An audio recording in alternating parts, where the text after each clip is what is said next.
ఓం శాంతి. ఈరోజు మురళి డేట్ 15 మే 2026.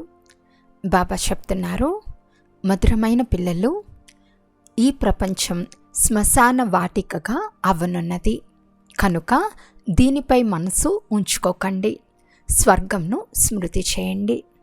ఈరోజు ప్రశ్న: పేద పిల్లలైన మీ అంత అదృష్టవంతులు ప్రపంచంలో ఎవ్వరూ లేరు. ఎందుకు? జవాబు: ఎందుకంటే పేద పిల్లలైన మీరే డైరెక్ట్గా ఆ తండ్రి వారిగా అయ్యారు. వారి నుండి సద్గతి వారసత్వంగా లభిస్తుంది. పేద పిల్లలే చదువుతారు. ధనవంతులు ఒకవేళ కొద్దిగా చదివినా వారికి తండ్రిని స్మృతి చేయటం కష్టంగా ఉంటుంది. మీకు అంతిమ సమయంలో బాబా తప్ప వేరేమీ గుర్తుకు రాదు కనుక మీరు అందరికంటే అదృష్టవంతులు. పాట: మనస్సు యొక్క ఆధారం తెగిపోరాదు. ఓం శాంతి. పిల్లలకు బాబా అర్థం చేయిస్తున్నారు. పిల్లలు అర్థం చేసుకుంటున్నారు. ఈ ప్రపంచం ఇప్పుడు శ్మశానంగా అవనున్నది. మొదట ఈ ప్రపంచం ఫరిస్తాన్గా ఉండేది, అంటే స్వర్గంగా ఉండేది. ఇప్పుడు పాతదైపోయింది. అందుకే దీనిని శ్మశానమని అంటారు. అందరూ శ్మశానగ్రస్తులుగా అవ్వవలసిందే. పాత వస్తువు సమాధి అవుతుంది, అనగా మట్టిలో కలిసిపోతుంది. ఇది కూడా కేవలం పిల్లలైన మీకు మాత్రమే తెలుసు, ప్రపంచానికి తెలియదు. సమాధి అయ్యే సమయంగా కనిపిస్తోందని విదేశీయులకు కొద్దిగా అర్థమవుతుంది. దైవీ రాజ్యం స్థాపన చేసే మన తండ్రి మళ్ళీ వచ్చి ఉన్నారని పిల్లలైన మీకు కూడా తెలుసు. ఒకవేళ ఈ శ్మశానంపై మనసు పెట్టుకుంటే నష్టపోతామని కూడా పిల్లలు అర్థం చేసుకున్నారు. ఇప్పుడు కల్పకృతం వలె మీరు అనంతమైన తండ్రి నుండి అనంతమైన సుఖవారసత్వాన్ని తీసుకుంటున్నారు. అడుగడుగులో ఇది పిల్లలైన మీ బుద్ధిలో ఉండాలి. ఇదే మన్మనాభవ స్థితి. తండ్రి స్మృతిలో ఉండటం ద్వారానే స్వర్గవాసులుగా అవుతారు. భారతదేశం దైవీ రాజ్యంగా ఉండేది. ఇతర ఖండాలు ఫరిస్తాన్గా, అంటే స్వర్గంగా అవ్వవు. ఇది మాయా రావణుని వైభవము. ఇది ఇక కొద్ది సమయం మాత్రమే నడుస్తుంది. ఇది అసత్య ప్రదర్శన, అసత్య మాయ, అసత్య శరీరం కదా. ఇది అంతిమ ఆడంబరం. దీనిని చూసి స్వర్గం ఇప్పుడే ఉంది, ఇంతకుముందు నరకం ఉండేదని భావిస్తారు. పెద్ద పెద్ద ఇల్లును నిర్మిస్తూ ఉంటారు. ఇది 100 సంవత్సరాల ప్రదర్శన. టెలిఫోన్, విద్యుత్తు, విమానాలు మొదలైనవన్నీ ఈ 100 సంవత్సరాల లోపలే తయారైనవి. ఎంత ప్రదర్శన ఉంది. అందుకే ఇప్పుడే స్వర్గం ఉందని భావిస్తారు. పాత ఢిల్లీలో ఏముండేది? ఇప్పుడు కొత్త ఢిల్లీ ఎంత బాగా తయారైంది. పేరే న్యూఢిల్లీ అని పెట్టబడింది. కొత్త ప్రపంచం రామరాజ్యంగా అవ్వాలని, దైవీ రాజ్యంగా అవ్వాలని బాపూజీ కోరుకునేవారు. ఇది తాత్కాలిక వైభవం. ఎంత పెద్ద పెద్ద భవనాలు, ఫౌంటైన్లు మొదలైనవి తయారు చేస్తారు. దీనిని కృత్రిమ స్వర్గమని అంటారు. ఇది కేవలం అల్పకాలం కొరకే. దీని పేరు స్వర్గం కాదని మీకు తెలుసు. దీని పేరు నరకం. నరకానికి కూడా ఒక షో ఉంది. ఇది అల్పకాలిక షో. ఇది ఇక కొద్ది సమయంలో సమాప్తం అవనే అవుతుంది. ఇప్పుడు తండ్రి పిల్లలకు చెప్తున్నారు, ఒకటేమో శాంతిధామాన్ని స్మృతి చేయండి. మనిషి మాత్రులందరూ శాంతిని వెతుకుతూ ఉంటారు. శాంతి ఎక్కడి నుండి లభిస్తుంది? ప్రపంచంలో శాంతి ఎలా లభిస్తుంది అనేది ఇప్పుడు పూర్తి ప్రపంచం వారి ప్రశ్న. మనమంతా వాస్తవానికి శాంతిధామ నివాసులమని మనుషులకు తెలియదు. ఆత్మలైన మనం శాంతిధామంలో శాంతిగా ఉండేవారం. ఇక్కడకు పాత్రను అభినయించేందుకు వచ్చామని మీకు తెలుసు. ఇప్పుడు మీరు వయా శాంతిధామము, సుఖధామానికి వెళ్ళేందుకు పురుషార్థం చేస్తున్నారు. ఇప్పుడు ఆత్మలమైన మనము మన ఇల్లైన శాంతిధామానికి వెళ్తామని ప్రతి ఒక్కరి బుద్ధిలో ఉంది. ఇక్కడ శాంతి విషయమే ఉండదు. ఇది దుఃఖధామము. సత్యుగం పావన ప్రపంచం, కలియుగం పతిత ప్రపంచం. ఈ విషయాలను గురించిన వివేకం ఇప్పుడు మీకు లభించింది. ప్రపంచం వారికి ఏమీ తెలియదు. అనంతమైన తండ్రి మనకు సృష్టి చక్రం ఆది మధ్యాంత రహస్యాలను తెలియచేస్తారు. మళ్ళీ ఎలా ధర్మస్థాపకులు వచ్చి ధర్మాన్ని స్థాపన చేస్తారో మీ బుద్ధిలో ఉంది. ఇప్పుడు సృష్టిలో ఎంతమంది మనుషులున్నారు? భారతదేశంలో కూడా చాలామంది ఉన్నారు. భారతదేశం ఎప్పుడు స్వర్గంగా ఉండేదో అప్పుడు చాలా ధనవంతంగా ఉండేది. వేరే ధర్మాలు ఏవి ఉండేవి కావు. పిల్లలైన మిమ్మల్ని ప్రతిరోజు రిఫ్రెష్ చేయటం జరుగుతుంది. తండ్రిని, వారసత్వాన్ని స్మృతి చేయండి. భక్తి మార్గంలో కూడా ఇది నడుస్తుంది. పరమాత్మను స్మృతి చేయండి. పరమాత్మ లేక అల్లా అక్కడ ఉన్నారని సదా వ్రేలు పైకి చూపిస్తారు. కానీ అలాగే స్మృతి చేయటం వలన ఏం జరగదు. స్మృతి వలన కలిగే లాభం ఏమిటో వారికి తెలియదు. వారితో తమకున్న సంబంధం ఏమిటో కూడా వారికి తెలియదు. దుఃఖ సమయంలో ఓ రామా అని పిలుస్తారు. ఆత్మయే స్మృతి చేస్తుంది. కానీ సుఖశాంతులన్నీ వేటిని అంటారో వారికి తెలియదు. మనమంతా ఒక తండ్రి సంతానమని మీ బుద్ధిలో ఉంది. మరి దుఃఖం ఎందుకు కలగాలి? అనంతమైన తండ్రి ద్వారా సదా సుఖవారసత్వం లభించాలి. ఇది కూడా చిత్రంలో స్పష్టంగా ఉంది. భగవంతుడు స్వర్గస్థాపన చేసే హెవెన్లీ గాడ్ ఫాదర్. వారు భారతదేశంలోనే వస్తారు. కానీ ఇది ఎవరికీ తెలియదు. దేవీ దేవతా ధర్మస్థాపన తప్పకుండా సంగం యుగంలోనే జరుగుతుంది. సత్యుగంలో ఎలా జరుగుతుంది? కానీ ఈ విషయాలు ఇతర ధర్మాల వారికి తెలియదు. తండ్రియే జ్ఞానసాగర్లు. ఆది సనాతన దేవీ దేవతా ధర్మం ఎలా స్థాపన అయిందో అర్థం చేయిస్తారు. సత్యుగాయువు లక్షల సంవత్సరాలని అనటం వలన చాలా దూరం తీసుకెళ్లారు. మీరు చిత్రాలు చూపించి అర్థం చేయించాలి. భారతదేశంలో ఈ లక్ష్మీనారాయణ రాజ్యం ఉండేది. వీరు ఎలా ఎప్పుడు ఈ రాజ్యాన్ని పొందారో తెలియదు. కేవలం మీరు సత్యుగ మాలికులు అంటే యజమానులు అని అంటారు. వారి ముందుకు వెళ్ళి భిక్ష వేడుకుంటూ ఉంటారు. అల్పకాలానికి ఏదో ఒకటి లభిస్తుంది. ఎవరైనా దానపుణ్యాలు చేసినప్పుడు వారికి కూడా అల్పకాలానికి ఫలం లభిస్తుంది. షౌకారు ముఖ్యకి ఎంత ఖుషి ఉంటుందో పేద పంచాయతీ నాయకుడికి కూడా అంతే ఖుషి ఉంటుంది. పేదవారు కూడా తమను తాము సుఖంగా ఉన్నామనుకుంటారు. బొంబాయిలో పేదవారు ఎలాంటి స్థానాలలో ఉంటారో చూడండి. కోటీశ్వరులైనా ఉండవచ్చు, కానీ వారికి ఎంత దుఃఖం ఉంటుందో మీరిప్పుడు అర్థం చేసుకున్నారు. మాలాంటి అదృష్టవంతులు ఎవ్వరూ లేరు. మేము డైరెక్ట్ తండ్రికి చెందిన వారిగా అయ్యాము. వారి నుండి సద్గతి వారసత్వంగా లభిస్తుందని మీరు చెప్తారు. గొప్ప గొప్ప వ్యక్తులు ఎప్పుడూ అక్కడ ఉన్నత పదవులు పొందలేరు. ఎవరిక్కడ పేదవారుగా ఉన్నారో వారు అక్కడ ధనవంతులుగా అవుతారు. మీరు చదువుతారు, వారు చదువు లేనివారు. ఒకవేళ కొద్దిగా చదివినా బాబా స్మృతిలో ఉండలేరు. అంతిమ సమయంలో మీకు ఒక్క బాబా తప్ప ఇంకేమీ గుర్తు రాకూడదు, గుర్తు ఉండదు కూడా. ఇదంతా శ్మశానంగా అవనున్నదని మీకు తెలుసు. ఇప్పుడు చేస్తున్న ఈ వ్యాపారాలు మొదలైనవన్నీ కొద్ది సమయం కొరకే అని మీ బుద్ధిలో ఉండాలి. ధనవంతులు ధర్మశాలలు మొదలైనవి కట్టేస్తారు. వాటిని వ్యాపారం కొరకు కట్టించరు. ఎక్కడ తీర్థస్థానం ఉంటుందో అక్కడ ధర్మశాలలు లేనట్లయితే ఎక్కడ ఉంటారు? కనుక ధనవంతులు సత్రాలు కట్టిస్తారు. వ్యాపారస్తులు వచ్చి వ్యాపారం చేసుకునేందుకు కాదు. ధర్మశాలలు తీర్థస్థానాలలో కట్టించడం జరుగుతుంది.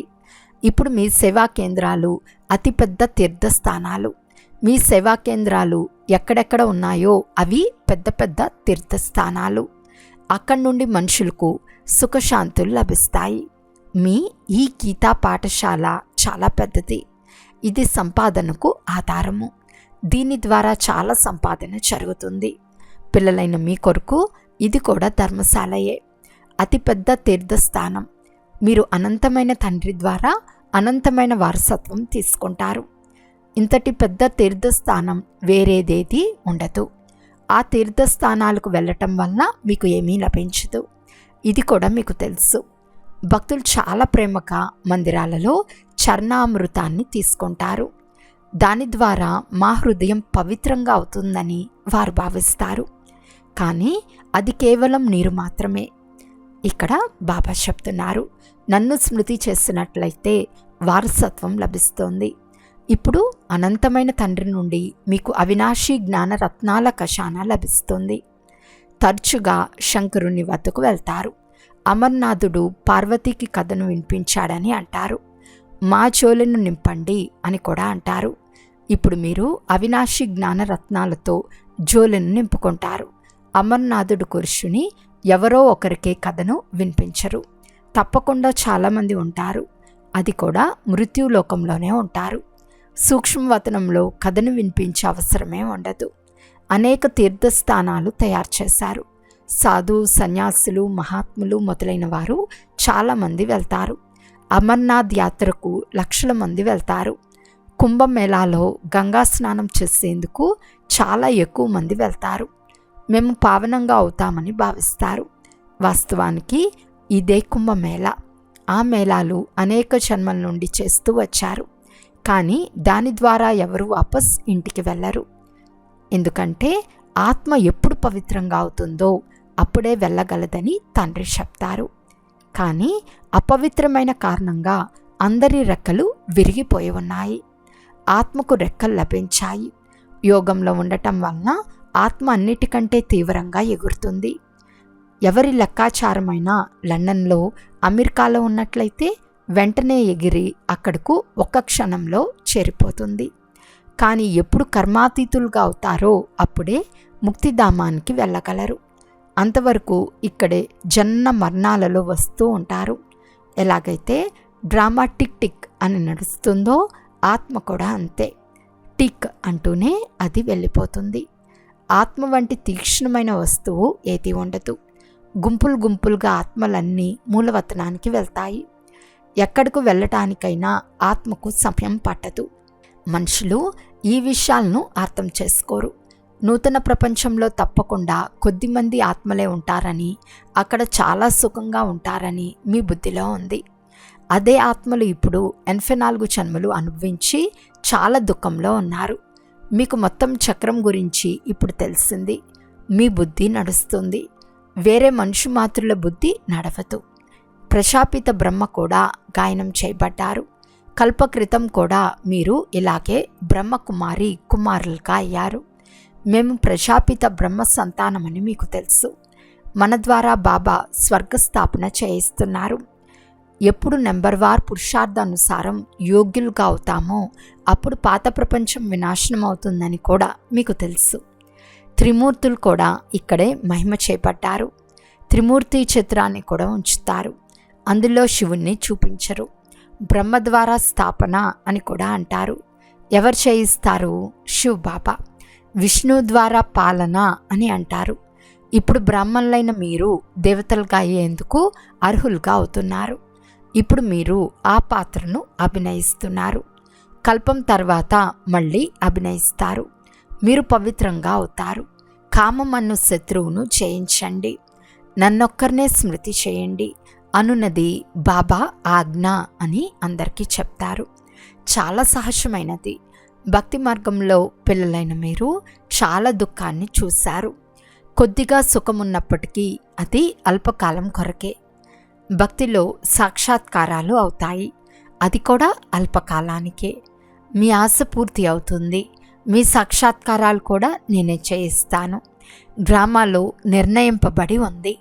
క్షణక్షణం ఏదైతే గడిచిపోయిందో అది డ్రామాలో ముందే చిత్రీకరించబడింది. షూటింగ్ జరుగుతూ ఉందని కూడా అనరు. ఇది అనాదిగా తయారై ఉన్న డ్రామా. ఎంతమంది పాత్రధారులున్నారో వారందరిది అవినాశి పాత్ర. మోక్షంను ఎవ్వరూ పొందరు. మేము లీనమైపోతామని సన్యాసులు అంటారు. కానీ మీరు అవినాశి ఆత్మలని తండ్రి అర్థం చేయిస్తున్నారు. ఆత్మ ఒక బిందువు. ఇంత చిన్న బిందువులో 84 జన్మల పాత్ర రచింపబడి ఉంది. ఈ చక్రం తిరుగుతూనే ఉంటుంది. ఎవరైతే మొట్టమొదట పాత్రను అభినయించేందుకు వస్తారో వారే 84 జన్మలు తీసుకుంటారు. అందరూ తీసుకోలేరు. మీకు తప్ప వేరెవ్వరి బుద్ధిలోనూ ఈ జ్ఞానం లేదు. జ్ఞానసాగర్లు ఒక తండ్రి మాత్రమే. మనం బాబా నుండి వారసత్వాన్ని తీసుకుంటున్నామని మీకు తెలుసు. బాబా మనల్ని పతితుల నుండి పావనంగా తయారు చేస్తారు. సుఖశాంతుల వారసత్వంను ఇస్తారు.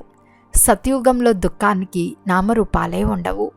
బాబా చెప్తారు, ఆయుష్మాన్ భవ, ధనవాన్ భవ. నివృత్తి మార్గం వారు ఈ విధంగా ఆశీర్వదించలేరు. పిల్లలైన మీకు తండ్రి నుండి వారసత్వం లభిస్తోంది. సత్యత్రేతాయుగాలలో సుఖధామం ఉంటుంది. తర్వాత మళ్ళీ దుఃఖం ఎలా కలుగుతుందో కూడా ఎవరికీ తెలియదు. దేవతలు వామ మార్గంలోకి ఎలా వెళ్తారో దాని గుర్తులున్నాయి. జగన్నాథ్పురిలో దేవతల చిత్రాలను కిరీటం మొదలైనవి ధరించి ఉన్నట్లుగా చూపిస్తారు. వారి అసభ్య చిత్రాలను కూడా అలాగే తయారు చేశారు. కనుక వారి విగ్రహాలను కూడా నల్లగా ఉంచారు. దీని ద్వారా దేవతలు వామ మార్గంలోకి వెళ్ళారని నిరూపణ అవుతుంది. కనుక అంతిమంలో పూర్తి నల్లగా అయిపోతారు. భారతదేశం ఎంత సుందరంగా ఉండేదో మీకు తెలుసు. అది మళ్ళీ డ్రామా ప్లాన్ అనుసారం తమోప్రధానంగా అవ్వాల్సిందే. ఇప్పుడు సంగం యుగంలో మీకు ఈ జ్ఞానం ఉంది. బాబా జ్ఞానసాగర్లు. మీకు తండ్రి, టీచర్, గురువు ముగ్గురు ఒక్కరే. శివబాబా మిమ్మల్ని చదివిస్తున్నారని సదా మీ బుద్ధిలో ఉండాలి. ఇది అనంతమైన చదువు. దీని ద్వారా మీరు జ్ఞానస్వరూపులుగా అయ్యారు. మీరు అంతా తెలుసుకున్నారు. వారు సర్వవ్యాపి అని అంటారు, కానీ మీరు వారిని పతిత పావనుడు అని అంటారు. రాత్రికి పగలుకున్నంత వ్యత్యాసం ఉంది. ఇప్పుడు మీరు నంబర్ వారుగా మాస్టర్ జ్ఞానస్వరూపులుగా అయ్యారు. బాబా వద్ద ఏదైతే ఉందో దానిని మీకు నేర్పిస్తారు. మీరు కూడా తండ్రిని స్మృతి చేస్తున్నట్లయితే 21 జన్మలకు వారసత్వం లభిస్తుందని మీరు అందరికీ తెలియజేస్తారు. అచ్చా, మధురాతి మధురమైన అపురూపమైన పిల్లలకు మాతాపిత బాప్దాదాల ప్రియ స్మృతులు మరియు గుడ్ మార్నింగ్. ఆత్మిక పిల్లలకు ఆత్మిక తండ్రి నమస్తే.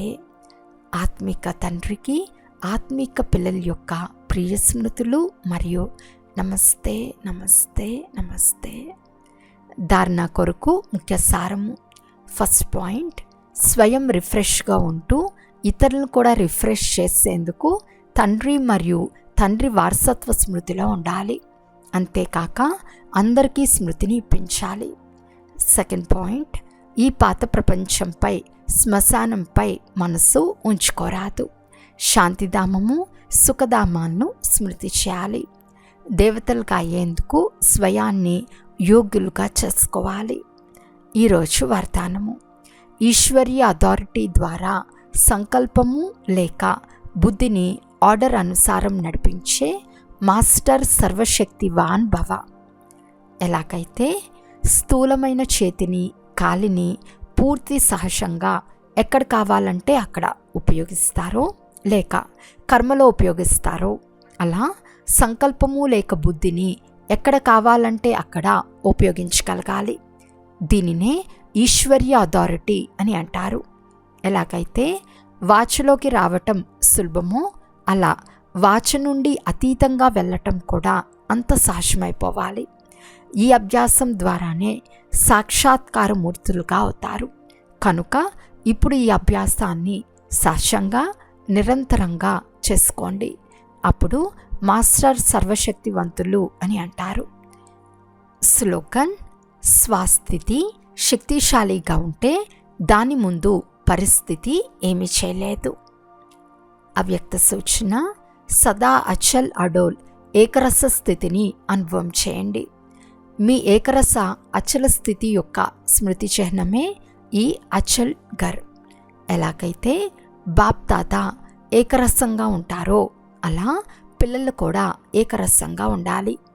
ఎప్పుడైతే ఒకరి రసంలో ఉంటారో అప్పుడు ఏకరస అవస్థలో ఉంటారు. ఎందుకు అనే పదానికి గుర్తు ప్రశ్నార్థకం.